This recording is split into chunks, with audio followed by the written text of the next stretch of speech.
If your steering wheel has more traction than your actual tires, that's a big O no.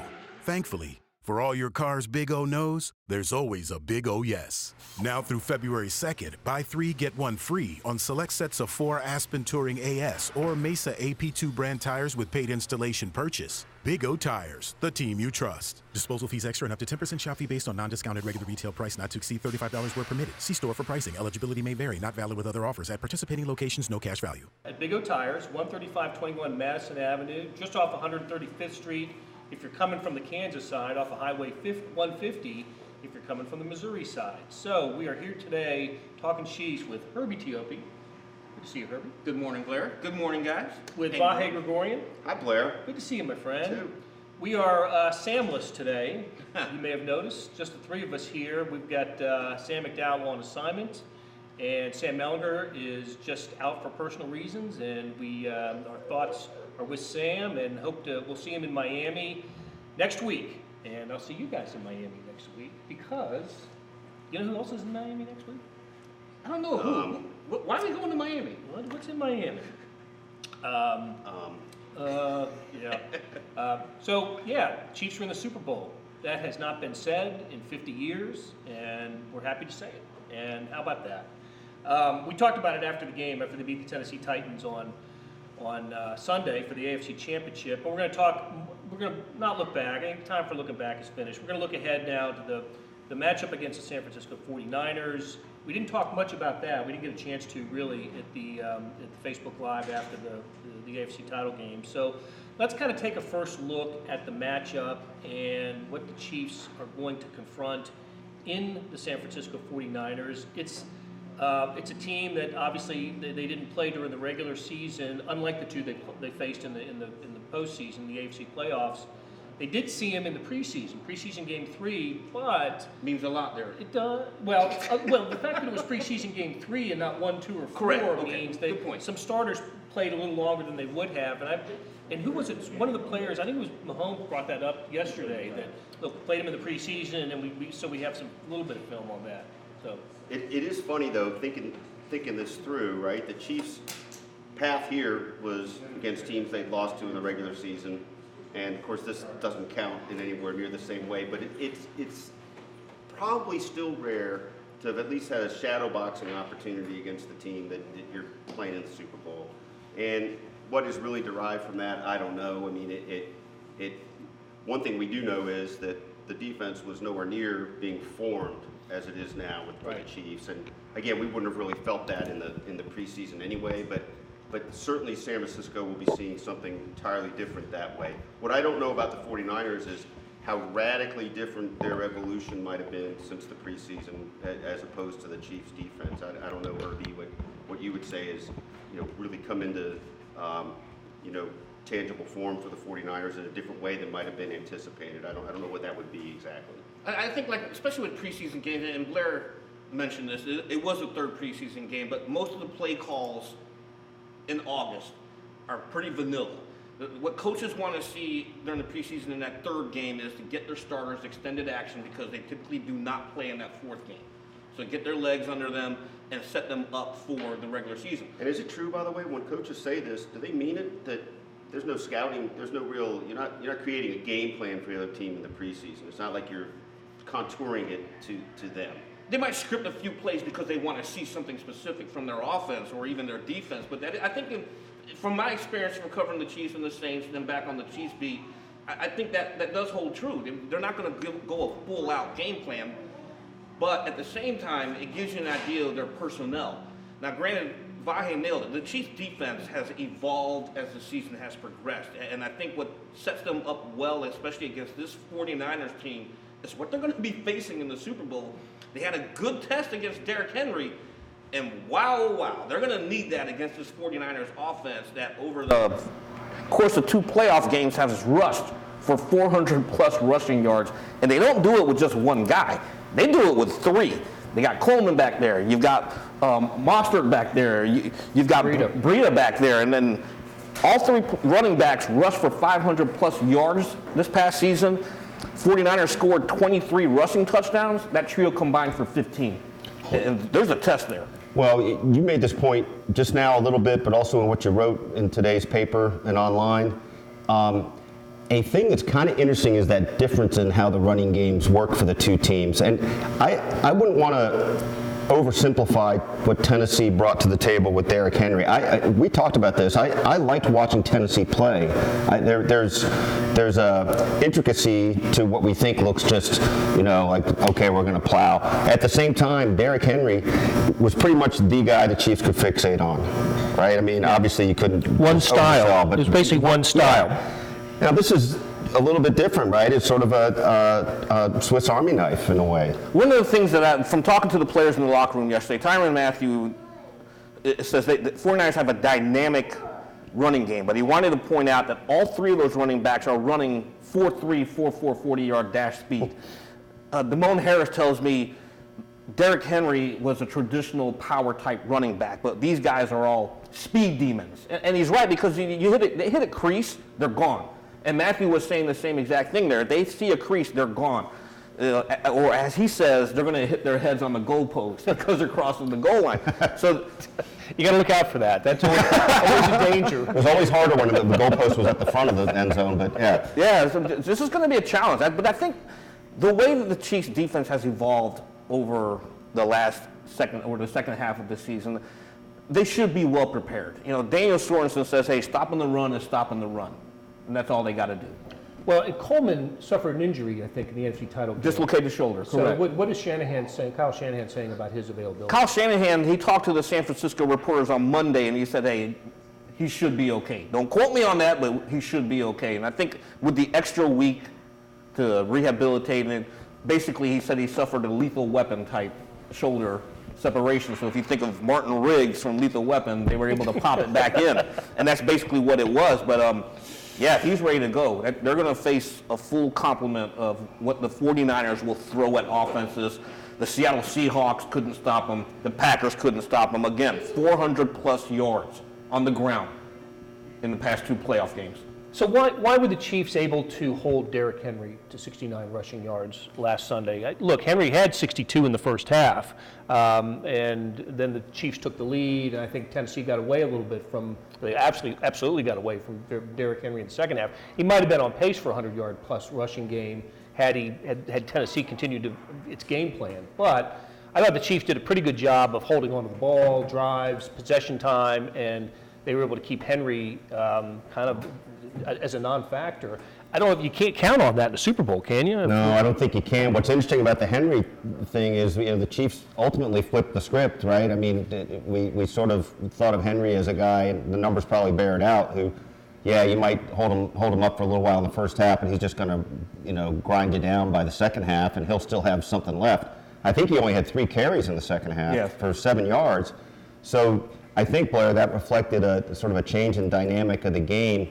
The pivot, there were a lot of pivot points in every game, but one of the huge ones was when the Chiefs failed to score at the start of the second half with that first drive. Tyreek Hill's dropped on that, I think. Mm-hmm, he did, right. And then you sort of thought this is still anybody's game from that, and then Tennessee had to punt. I can't remember how long that drive lasted, but I think at that point, the Chiefs then scored, and then it was all bets were kind of off. I think Tennessee might have gotten out of its game plan a little sooner than it should have. I know in the game there was a big 3rd and 1 stop of Henry forcing a punt, and I just thought that was one defensive play that said, okay, the Chiefs defense was here to stop Derrick Henry. And another play, I guess maybe it was at the end of that first drive. Now it occurs to me, it might have been the Sorensen hit on. Crunching of Tannehill, which was kind of a bigger moment maybe than I thought of it as it happened. I mean, it was sort of statement hit and ended a drive, and so those two are pretty big plays, Blair. And to that point, I think like the difference this time around from Week 10, the Chiefs defense set the tone. And they game tackled him. They swarmed to the football. They maintained their gap integrity, their gap responsibilities, and that's how they were able to stop him. And then also extending the lead. I think I agree with you. The Titans did get out of their typical, let's ground it out. We don't care if we're behind. We're sticking with Derrick Henry. They did get away from that. Okay, I got a lot of thoughts about, I'll say this briefly. In the preseason game, Mahomes played 2 series. He had a 62-yard touchdown pass to Damian Williams, a short pass that Williams turned into a long touchdown run. And on the second drive, field goal. After that, Mahomes was out of the game. So he left the game with a 10-7 lead, and the 49ers went on to win the game, the preseason game. But while Mahomes was on the field, when it was ones against ones, it was the Chiefs ended up winning or leading 10-7 when that was over. The thing about the 49ers, Herbie, that really impresses me is Jimmy Garoppolo had a 400-yard passing game this year against the Arizona Cardinals, whose defense I respect. And then in the NFC title game against the Packers, he's 6 for 8, and they rushed for 270 yards or something.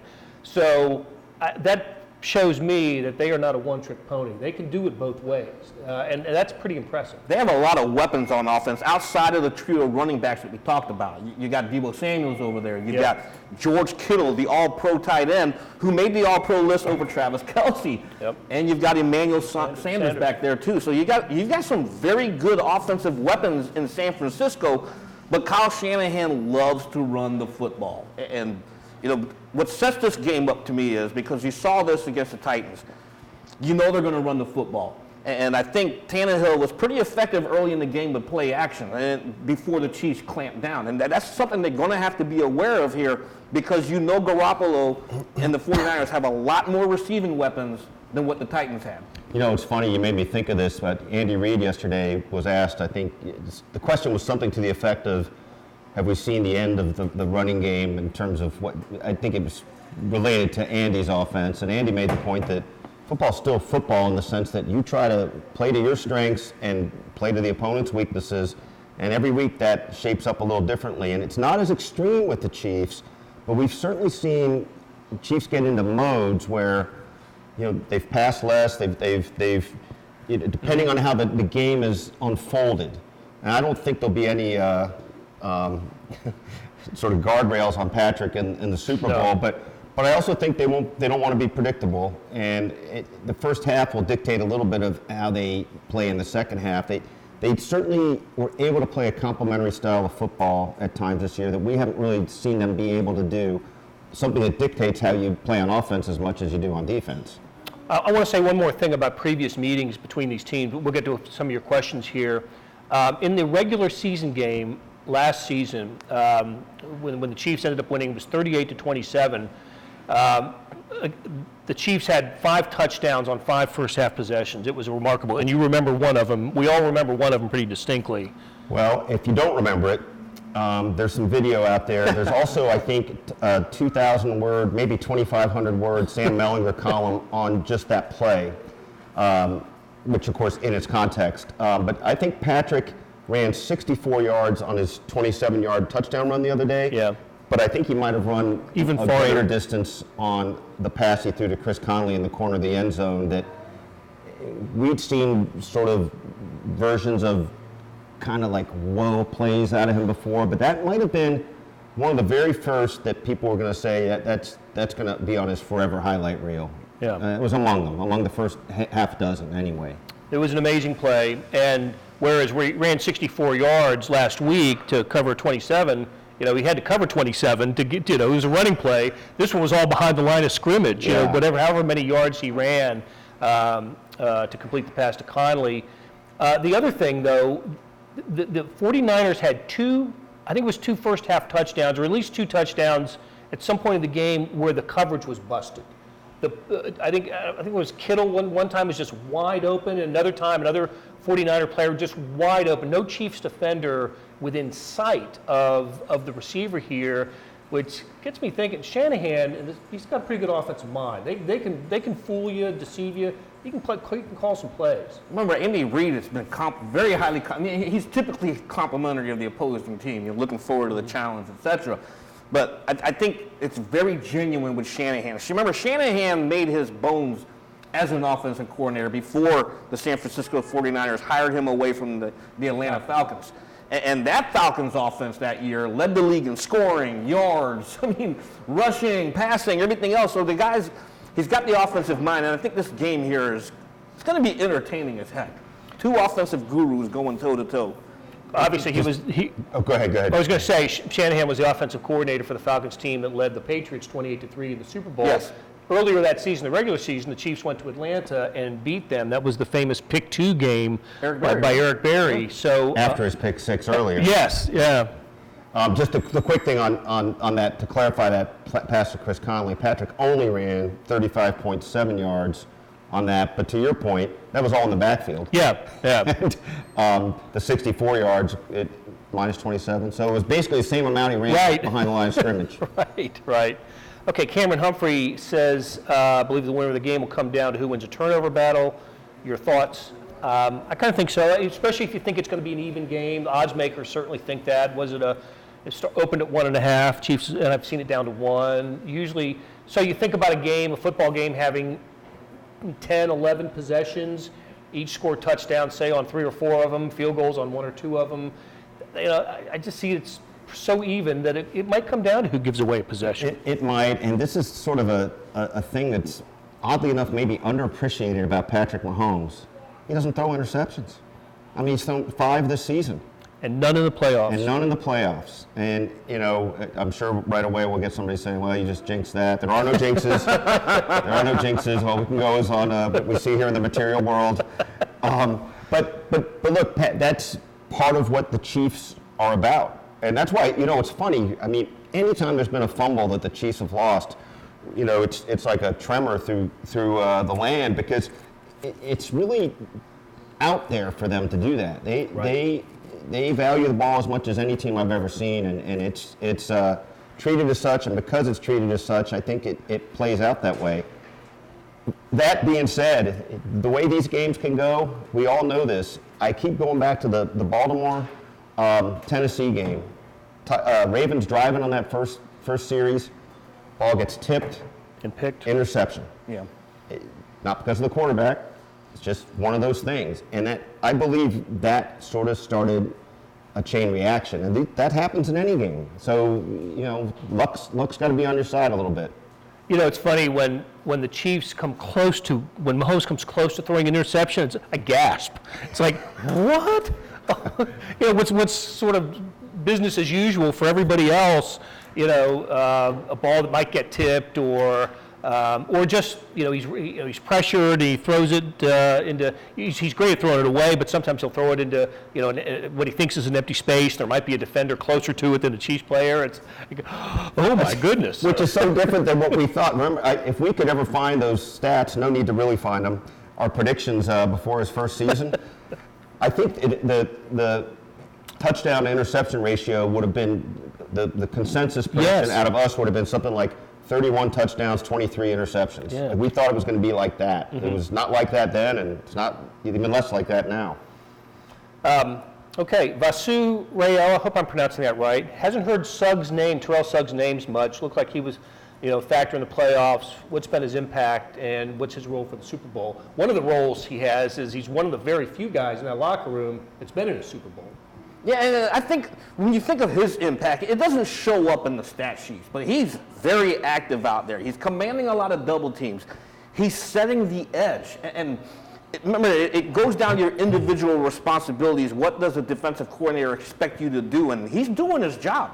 By doing his job, he's allowing the others around him to flow to the football. So don't get caught up in what he's doing in the box score, because this is a team game here, and I think to his credit, he understands what he was brought here to do, and he's doing it. I can't remember if he got credit for a half tackle or part of a tackle or the tackle, but there was one play that stands out to me. It was Chris Jones had back-to-back tackles. Mm-hmm. Third quarter, maybe, was it, when we started seeing him play? Play more. Yeah.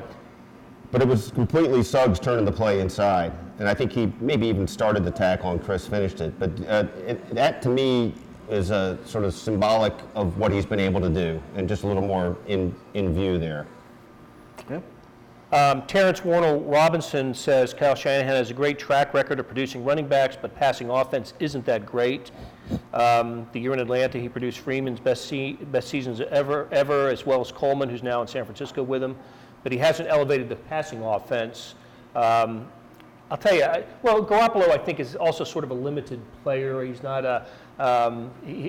maybe somewhere in the middle of the pack of NFL quarterbacks. Maybe I'm wrong about that. Maybe he's better. I think he had a 102 quarterback rating this year, which does that make him a product of the offense, or I think it was something like 26 or 27 touchdown passes, 12 interceptions, but a nice quarterback rating. Let's just talk about Garoppolo for a little bit. What do we know about him, and what kind of threat is he to the Chiefs? When I think of Jimmy Garoppolo, I think of one word. He's a winner. You know, I think what helps him out too is the fact that, and I know Chiefs fans hate to hear Tom Brady's name, but he had the opportunity to learn under one of the greatest quarterbacks of all time, and Tom Brady. He goes to San Francisco, he's a winner again. The ACL injury derailed him, but he comes back this year. Remember, he's just a year and a half removed from a torn ACL, and he led the 49ers to the #1 seed. And now knocking on the door for a league championship. Of course, it's got to go through the Chiefs. I think he's a good quarterback. He plays within that system, and he doesn't do anything that he's not asked to do. Because when you've got a trio of running backs like that, you don't need to step out of your comfort zone. I think he gives the 49ers offense what they want him to do. Okay, let's talk about a couple of Chiefs 49ers or Chiefs San Francisco connections. First one is Dee Ford. And that'll be a big storyline. I think early next week when Dee Ford is available to all the media. There's already been some conversations with Ford with reporters since the NFC title game, and the one that I saw, Dee Ford admits that he messed up in the AFC title game last year when he lined up offsides to nullify the interception by Charvarius Ward that might have clinched the game for the Chiefs. Can't say it did, but it would have, but it might have.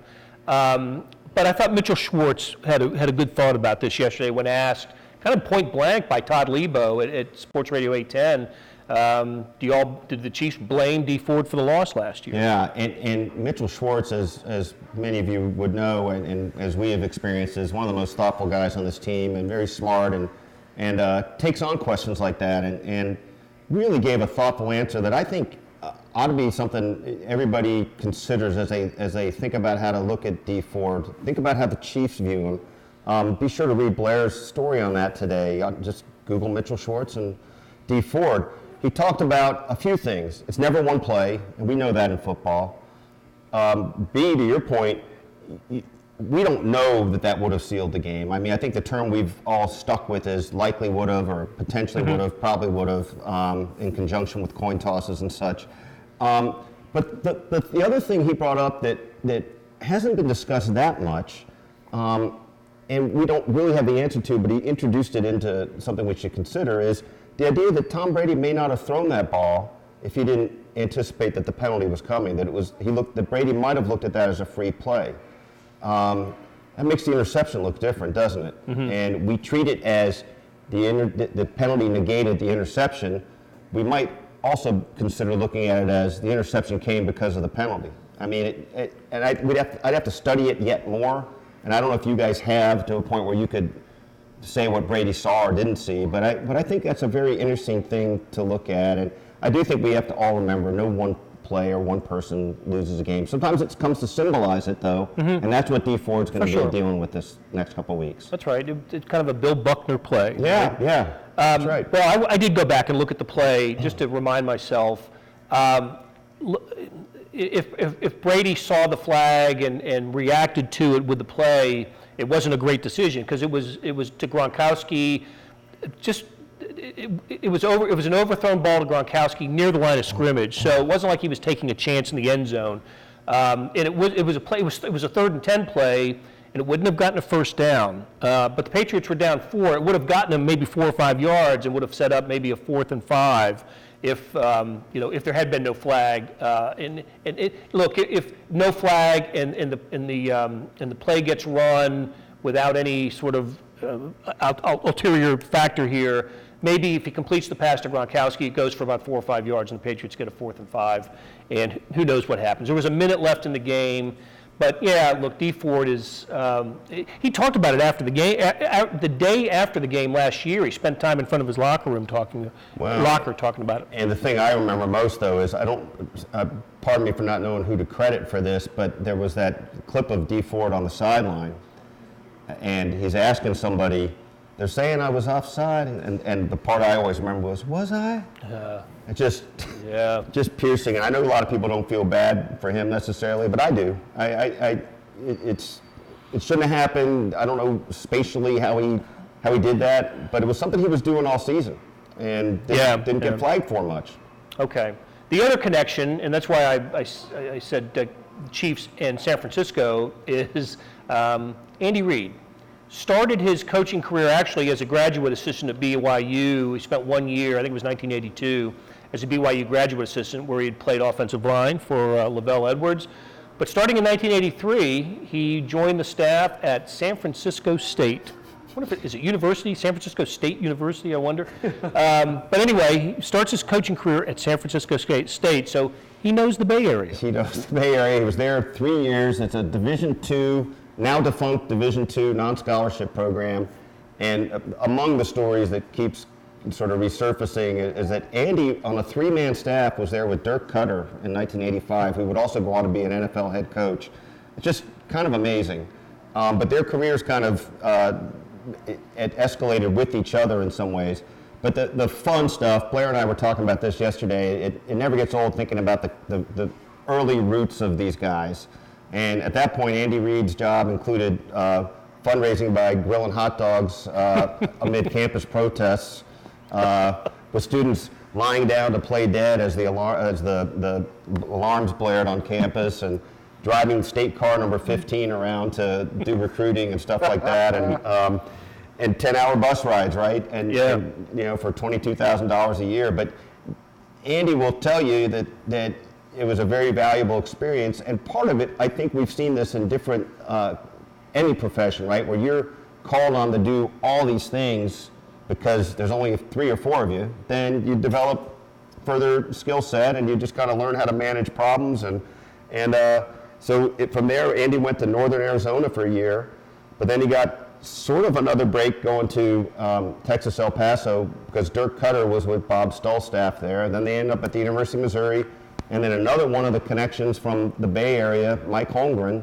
circles back and brings Andy into the NFL with the Packers. So it's just kind of 6 degrees of separation stuff. So when Andy Reid mentions Vahe by name, as he did coming into the locker room area after Sunday's AFC title game, it goes back to the Missouri years for Andy. It does, and for whatever reason, so I was covering Missouri a lot in the late 80s, early 90s, and Andy was an assistant coach then. Back in those days, the assistant coaches were accessible and would stop and talk to you, and Andy, it was understood, kind of was just chatting. It wasn't, interview stuff a lot of times, but you talk, and he's a funny guy, and you see his real personality in ways we don't see now. And so invariably, when Andy has reason to refer back to the Missouri days, he starts talking about, back when we were in spandex, and I'm like, Andy, I wasn't in spandex, you were, with tiger prints on. Right. So Vahe wrote about that. It's in today's Star and online at kansascity.com. Herbie wrote about the 49ers running game also in today's Star and on kansascity.com. Kyle Coffey, good morning to you. What's the timeline for next week? Media day, travel, team broadcast. Herbie, you're a veteran of covering Super Bowls, so you take us through when are the Chiefs going down, and what are the big media days for next week? Well, the Chiefs will fly out, as well as the San Francisco 49ers. They will land in Miami on Sunday afternoon. So there'll be photo opportunities and TV camera type opportunities, and then it all kicks off in full bloom on Monday with media night. And this is where fans actually pay to watch us ask players questions. So that's a whole hour long. What is that concept? And then the Chiefs will start practicing on Tuesday through Thursday. We will not be able to watch that, though, because the NFL assigns pool reporters to cover the AFC and the NFC. My pal Jenny Varentes is the NFC pool reporter. My understanding, Dan Pompey is the AFC pool reporter, and also Lindsey Jones will help him out there. Herbie, it is interesting, by the way. I don't know if you know why, but why is it that the NFL does not assign beat writers that normally cover the team to be a pool reporter? Do you know anything about what the reasoning is? I don't know the reasoning behind that, but I do know that that's something that is always brought up, because we know the team, we know the players, we know what to look for. Yeah. Exactly. Most of the times, the national pool reporters will let us, they'll write notes on practice, but they won't know exactly who some of the players are. You know, the key thing is for us, because we're not covering the practice, the injury reports will come out 2 hours after practice is over, and the NFL has to approve the pool report before we see it. But there's going to be a lot of media availability for the players. I think the fan experience, you definitely want to go enjoy that.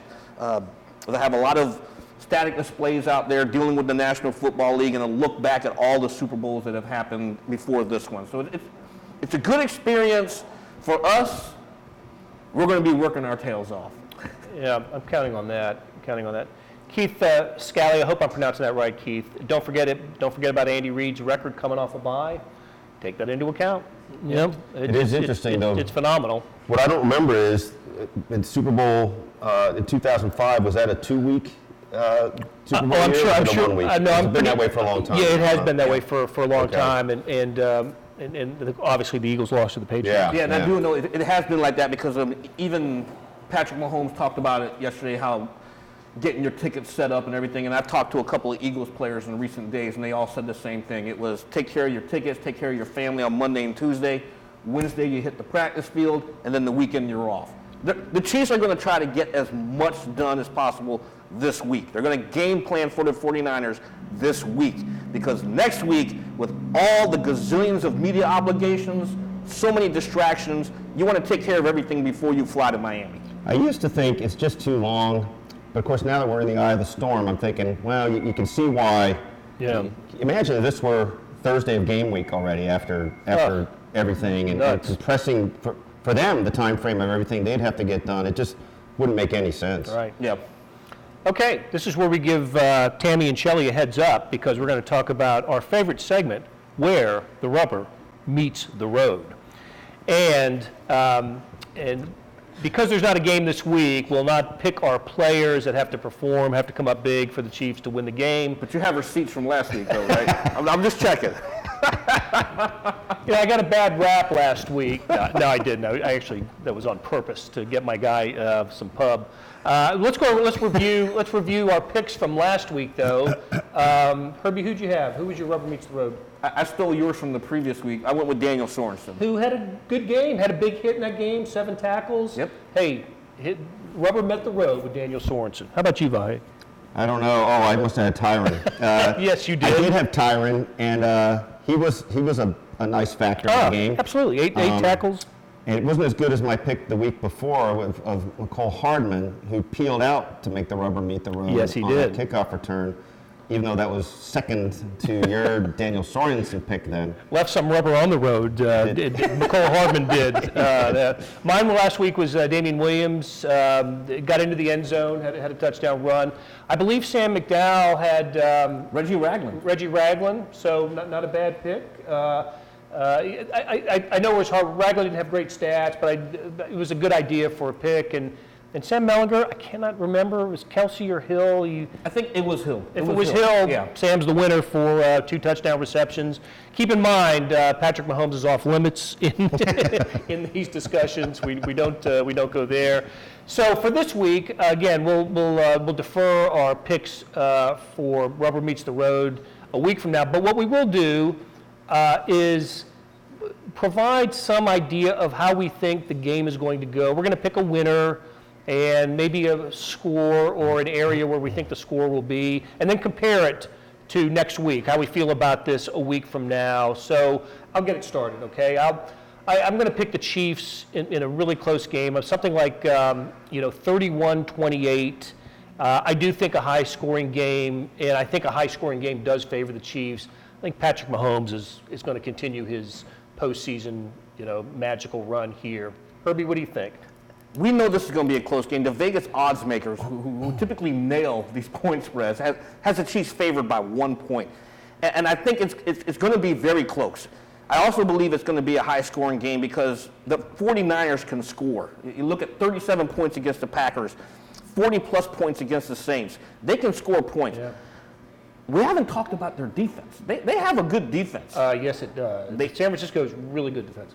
But I think the Chiefs will come out of this game. I'm going to pick a score 31-28. I'm going to 3 points. And the reason why I'm going to pick the Chiefs is because there's a lot of emotions going into this game.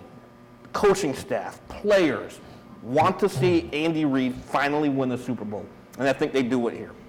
It's funny. I before you guys said anything, I was thinking 31-27. You guys both said 31-28. We did.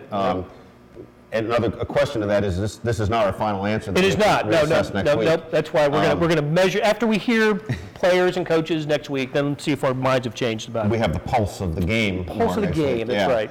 But I do. I feel like the Chiefs will pull through and it'll be close. You know, the last Super Bowl I covered was 20 years ago, the Rams and the Titans, when Kansas City's Mike Jones. Yes. It came down to the last play that stopping Steve McNair at the goal line. I anticipated coming down to that same kind of thing. Oh, you want to stay 31-27, just so we have something to compare it to? Okay, very good. What's the over-under? What has Vegas said on the over-under? Gosh, I can't remember. I don't know what it is. I can't remember. Well, if Sam McDowell was here, he would have that off the top of his head. You mentioned Mike Jones. There is a Kansas City high school player in the Super Bowl, and not just Xavier Williams from Grandview, but San Francisco's Elijah Lee. Went to Blue Springs. He's from Blue Springs. I'm not sure which Blue Springs high school he went to, and went to Kansas State. Where did he go to school? Oh, okay, that's right. Okay. Along with 49ers cornerback DJ Reid. Yep. So Byron Pringle got a little K-State reunion in the Super Bowl this year. One other local angle, and it's an interesting one, is Katie Sowers of the 49ers coaching staff. Tell us about her, because you have written about her. I've written about her. Katie Sowers is from Heston, Kansas. She is the first woman to coach in the Super Bowl. She's the first openly gay coach in the Super Bowl. And she's quite an interesting person who, you know, sort of improbable roots, Central Kansas coming to this, but part of her path along the way was through former Chiefs GM Scott Pioli, who's been a big advocate of women and minorities and getting chances. And she also played semi-pro football here in Kansas City. So it's my understanding, I've never seen it myself, but it's been referred to that she has some kind of Kansas City iconography tattooed on her arm. So it's an interesting aspect of this game that I'm sure will gather more attention as we get closer. Okay. We'll leave you on a few comments here. Maggie Gorman Purcell Rolling, I hope I'm pronouncing that right, says, Kansas City, we got this. Chris Medley wants to know if anyone needs an assistant to go with him to the game. We'll take you. We've had some offers. I think you need your passport and whatever technology identification. They're pretty careful on this stuff. Yep. And our last one from Beth Welsh. Nailed it, video team. Good to see you. Beth, we missed you. Glad you're able to tune in. Hope you're feeling better. And so as we bow out, thanks to Tammy, to Shelly, to Mike, who set up every week comes in here and sets this background and backdrop up. It's a lot of hard work, and we really appreciate the work that you do here, guys. We will talk to you, next time we talk to you will be from sunny Miami. I hope it's sunny. Better be sunny. Baby, South Beach. I think the over-under on that is pretty good, and it will be warmer. We'll be sunnier than here, that's for sure. All right, guys, we're out. We'll talk to you again soon.